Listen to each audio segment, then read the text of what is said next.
Gold trusted gold buyers. మీరు తాకట్టు పెట్టిన బంగారాన్ని విడిపించి ఈ రోజు ఉన్న మార్కెట్ ధరకు కొనబడను. అప్పుడు ఏంటంటే ఫొటోస్ అండి. ఇప్పుడు ఫోన్ అంటే ఫోన్ అది కదా. అప్పుడు ఫోటో దిగాల, ఫోటో వెనకాల మన నెంబర్, అది కూడా పీపీ నెంబర్. మన దగ్గర ఫోన్ ఉండదు కదా. దీనికోసం ఏం చేసేవాడిని నేను, నాకు ఒక కాంటాక్ట్ కావాలి ఎలా అని చెప్పి అప్పుడు కృష్ణానగర్లో ఒక ఎస్టీడీ బూత్ ఉండేది. ఎస్టీడీ బూత్లో అక్కడ పని చేసే కొన్ని అంటే పని కంటే బాబాయ్ అంటాం, శంకర్ అని, అతను ఎస్టీడీ బూత్. అది ఆ పని కూడా దేనికి చేయటం అంటే నా కాంటాక్ట్ నెంబర్ కావాలి. అక్కడ ఫోన్ ఉంది.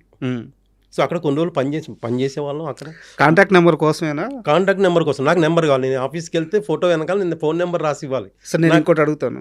అక్కడ పని చేస్తూ టిఫిన్స్ కోసం, ఫుడ్ కోసం 3 hours అక్కడ కూర్చుంటే ఒక పూట ఆకలి తిరద్ది అంటే ఆ ఫోన్ దగ్గర పని చేస్తే బాబాయ్ అంటూ పని చేసుకుంటూ మీకు. అవునండి, అది కూడా ఒక కారణమే.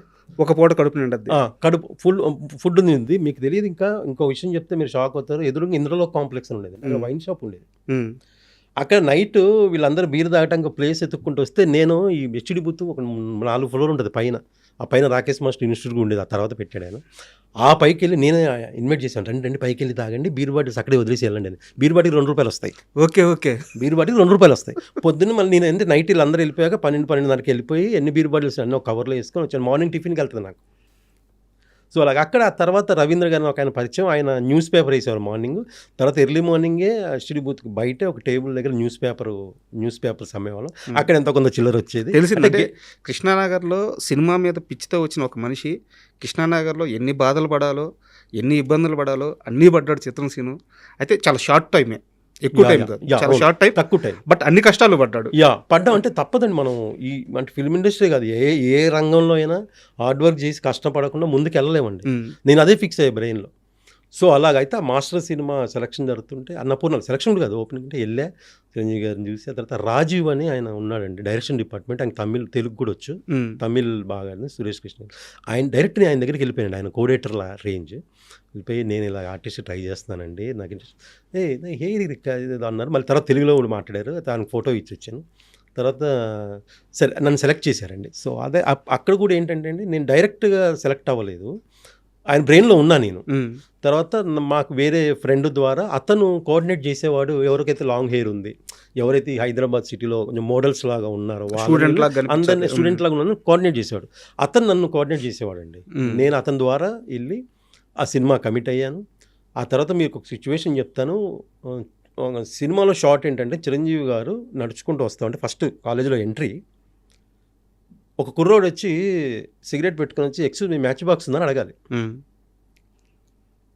ఎవరు చేస్తారు సార్? నేను చేస్తాను, ముందుకు వచ్చేసా చేసి. ఆ రాజీవ్ అనే అతను ఎవరైతే డైరెక్షన్ పెట్టుకున్నారు, ఇతను చేస్తాడు, నేను తీసాను. నేను ఏంటంటే ఆ చిరంజీవి గారు వస్తుంటే నేను ఒక చిన్న బ్యాగ్ ఉంటుంది నాకు వెనక. నాకు అప్పుడు కెమెరా ఫేవర్ అది తెలియదండి, చేసుకోవాలి అంత నాలెడ్జ్ లేదు. సినిమా అంటే ఇష్టమే కానీ అంత లేదు. సో నేను యో అనుకుంటూ వచ్చి, ఎక్స్క్యూజ్ మీ మ్యాచ్ బాక్స్ ఉందా అంటే ఆయన అది ఆయన వెళ్ళిపోతాను. అంతే, చిన్న బిట్ అండి. ఆ రోజు జరిగిన సిచ్యువేషన్ చెప్తే నేను నా లైఫ్లో మర్చిపోలేని సిచ్యువేషన్ అండి అది. నేను నార్మల్, మనం బ్యాచులర్ లైఫ్ కదండి, మనం నార్మల్ డ్రెస్ వేసుకొని వెళ్ళా. నాకు మంచి ప్యాంట్ ఓకే, షర్ట్ బాగాలేదు. కానీ చిరంజీవి గారు అంటున్నాను, ఈ కుర్రాడి షర్టు మారిస్తే బాగుంటుంది కానీ 2 కాస్ట్యూమర్లు వచ్చారండి అటోకులు. వచ్చి అక్కడ సెట్ నుంచి కాస్ట్యూమ్ రూమ్ ఎక్కడ ఉంటే అక్కడ నుంచి తీసుకెళ్ళి నాకు అక్కడ డ్రెస్ మార్చి, ఒక రెడ్ కలర్ షర్ట్, కొంచెం బ్రైట్ షర్ట్ వేసి. అయితే మీకు సిచ్యువేషన్ చెప్తాను. నేను ఇక్కడ నుంచి సెట్ నుంచి కాస్ట్యూమ్ రూమ్కి వెళ్తుంటే కోటి ఉమెన్స్ కాలేజ్ షూట్, కోటి ఉమెన్స్ కాలేజ్. నేను ఆ రోజు మార్నింగ్ కూడా నేను లిఫ్ట్ అడుక్కుంటూ వెళ్ళా షూటింగ్ కూడా. సో మన పరిస్థితి అలాంటిది. అయితే ఎక్కడైతే సెట్లో చిరంజీవి గారు డ్రెస్ షర్ట్ మార్చమన్నారు, నేను స్పాట్ నుంచి కాస్ట్యూమ్ రూమ్ వెళ్ళే లోపండి నా కళ్ళు తెలియకుండా నాకు నీళ్ళు వస్తున్నాయి, నాకు అంత బ్లర్ అయిపోతుంది, ఏం కనపడట్లేదు. అంతే కదా.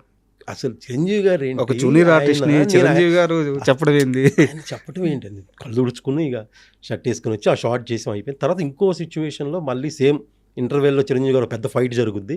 ఆ ఫైట్ తర్వాత మళ్ళీ ఆయన వస్తారు. రాగానే యో నుంచి, మాస్టర్ గుడ్ మార్నింగ్ మాస్టర్ అని చెప్పి తప్పించుకోవాలి, అంతే, చిన్న షార్ట్.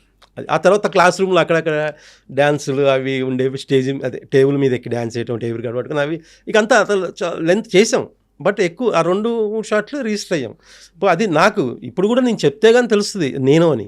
ఇప్పుడు అసలు యాక్చువల్గా తర్వాత కాలంలో చిరంజీవి గారితో కలిసి ఇవేవి షేర్ చేసుకున్న సందర్భమే లేదండి. కలిసిన సందర్భం ఉంది, 2-3 సార్లు ఆయనతో కలిసాము, సందర్భం ఉంది. కాబట్టి అందరితో పాటు కలవటం తప్ప నేను పర్సనల్గా ఆయనతో షేర్ చేసుకుంది లేదు. ఆయన గుర్తుంటుందని ఒక నమ్మకం. ఆయన ఇంకొక విషయం అండి, ఒక రోజు నేను షూట్కి వెళ్ళలే, నాకు ఏజెంట్ చెప్పలే షూట్ ఉందని, నేను మిస్ అయ్యా. నెక్స్ట్ డే మళ్ళీ నాతో నాకు వేరే వాళ్ళతో తెలిసిపోద్దిగా షూట్ జరిగింది, నేను నన్ను ఎందుకు రాలేదని. అమ్మో నేను రాలేకపోవటం ఏంటంటే, నెక్స్ట్ డే వెళ్తే ఒక మాట అన్నారండి, చిరంజీవి గారు అన్నారంటే ఆ టేబుల్ మీద క్లాస్ రూమ్లో నేనే కనపడుతున్నా డ్యాన్స్ చేస్తూ, మైకేల్ రాలేదా అన్నారంట అని నాకు చెప్పాను. నెక్స్ట్ నన్ను మైకేల్ అన్నారు ఆయన, గుర్తుపెట్టుకున్నారు ఆయన అని. చాలా హ్యాపీ ఫీల్ అయ్యానండి. అది లైఫ్లో మర్చిపోలేని సంఘటన. మళ్ళీ ఆ తర్వాత ఆయనతో కలిసి అది రాలేదండి, యాక్ట్ చేసే అవకాశం రాలేదు. ఎప్పుడన్నా నాకేంటంటే కొంచెం చిన్న అందరూ ఆయన గురించి, ఎందుకంటే ఆయన చూసి ఇన్స్పైర్ అయ్యి వచ్చిన కదండి. మనం అందరిలాగా ఆయనకి ఇలాగే డిస్టర్బ్ చేయొద్దని, ఎప్పుడన్నా పర్సనల్గా కలిసే అవకాశం వస్తే చెప్దామని. యాక్చువల్గా ఆయన దాకా వెళ్ళుండదు ఈ సందర్భాలు. మీరు బయట ఎక్కడైనా చెప్పినా, ఫ్రెండ్స్తో చెప్పినా, ఈరోజు ఇక్కడ చెప్తున్నది కూడా, ఒకవేళ ఆయన దాకా వెళ్తే ఖచ్చితంగా ఆయన పిలిపిస్తారు. ఎందుకంటే ఒక చిన్న ఆర్టిస్టు ఒక చిన్న సినిమాలో బాగా చేస్తే ఆయన ఇంటికి పిలిపించుకుని అభినందించే మనిషి. సో అలాంటిది చిత్రం శ్రీనుకి ఇంత ప్రేమ ఉంది, ఇంత అనుభవాలు ఉన్నాయని తెలిసిన తర్వాత ఆయన పిలవకుండా ఉండరు. మేబీ ఇంటర్వ్యూ ద్వారా అవద్యం చూడాలి. అట్లా పిలిస్తే ఇంకా నా లైఫ్కి ఇంకా ఏం అవసరం లేదు. అండ్ ఒక చిన్న ప్రశ్న, మీరు ఇంత స్ట్రగుల్ అవుతున్నప్పుడు, నేను 2000 ఎర్లీ స్టార్టింగ్ నుంచి మాట్లాడుతున్నాను, అదే టైం పీరియడ్లో మీతో పాటు ఒక వ్యక్తి ఫోటోలు పట్టుకొని మీతో పాటు మీ చుట్టూ, అంటే ఇద్దరు కలిసి కానీ లేదా మీతో పాటు కానీ తిరుగుతూ, ప్రొడక్షన్ హౌస్ల చుట్టూ తిరుగుతూ, ఛాన్సుల కోసం అడుగుతూ చాలా కష్టపడ్డాడు ఇంకో వ్యక్తి. ఈరోజు అతను బిగ్గెస్ట్ స్టార్ అయి ఉన్నాడు. ఎవరు అతను, గుర్తున్నాడా మీకు? ఎవరంటే చాలామంది తిరిగి, కమెడియను, హీరో సునీల్ గారు. యాక్చువల్గా సునీల్ గారి ప్రస్థానం గురించి చెప్పేటప్పుడు అందరూ కూడా త్రివిక్రమ్ గారు వాళ్ళంతా ఉన్నారు కాబట్టి ఇతను చాలా త్వరగా ఛాన్సులు వచ్చని చెప్పి అనుకుంటారు. కానీ సునీల్ గారు ఎంత కష్టపడ్డారో తెలియాలంటే చిత్రం శ్రీను అడుగు, చిత్రం శ్రీను చెప్తాడని చెప్పి చాలా మంది చెప్పారు. అయ్యో చాలా కష్టపడండి, ఎక్కడ ఆఫీస్కి వెళ్ళినా కనపడుతుండేవాడు ఫొటోస్ పట్టుకొని. నాకేంటంటే నాకు ఎక్కువ ఆఫీసులు తెలిసేవి, అంటే నేను కనుక్కునేవాను ఏ ఆఫీస్ ఎక్కడ ఉంది ఏంటి అని. నేను చాలామంది ఆఫీసులు తెలియకపోతే నన్ను అడిగేవాళ్ళు, ఆ సీనుకి తెలిస్తే ఆఫీసులో అడిగిన మంగటి ఆఫీస్ దగ్గరికి వెళ్తే ఉంటాడు అక్కడ. నేను నా రూల్ ఏంటంటే, నేను ఒక ఆఫీస్ చూపిస్తా, నువ్వు టిఫిన్ చేసే టైంకి వస్తే టిఫిన్ చేపియాలి, నాకు టిఫిన్ చేపిస్తే ఒక ఆఫీస్ చూపిస్తా, అంతే కదా. లంచ్ టైం అనుకోండి, నువ్వు నాకు లంచ్ పెట్టిస్తే నీకు ఒక ఆఫీస్ చూపిస్తే, ఇలాగా వాళ్ళు కూడా అనేవాళ్ళు సరదాగే. అంటే లైఫ్ స్ట్రగుల్ తెలియకుండా వెళ్ళిపోయిందండి. అలా ఏ ఆఫీస్ దగ్గరికి వెళ్ళినా సునీల్ గారు కనపడేవాళ్ళు, చాలా సందర్భాలు కనపడ్డారు. మేము ఇద్దరం